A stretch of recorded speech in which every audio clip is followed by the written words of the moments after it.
Janata news 9 కి స్వాగతం. నా పేరు దివ్య. నంద్యాల టీడీపీలో ఏం జరగబోతోంది అనే ఫియర్ నంద్యాలలో పట్టుకుంది. టీడీపీ పార్టీ రెండుగా చీలనుందా?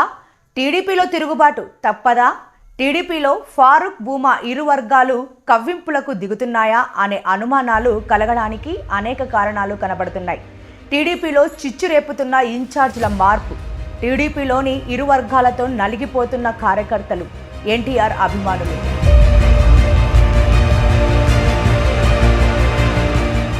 రానున్న 2024 సార్వత్రిక ఎన్నికలు దగ్గర పడుతుండటంతో రాజకీయ పార్టీలలో టెన్షన్ వాతావరణం నెలకొంది. నంద్యాలలో కూడా రాజకీయం వేడెక్కుతోంది. నంద్యాల టీడీపీ పార్టీలో భూమా మరియు ఫారూక్ మధ్య ఉన్న విభేదాలు ప్రేక్షకులకు తెలిసిందే.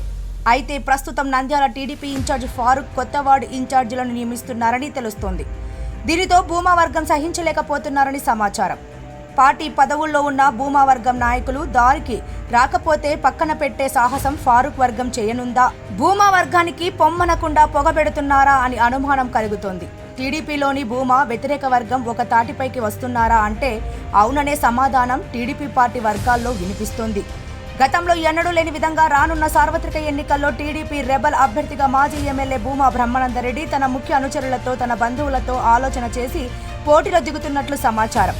అదే జరిగితే టీడీపీ పార్టీకి భారీ నష్టం వాటిల్లుతుందని కార్యకర్తలు ఆవేదన వ్యక్తం చేస్తున్నారు. టీడీపీలోని ఇరు వర్గాలతో నలిగిపోతున్న కార్యకర్తలు, ఎన్టీఆర్ అభిమానులు.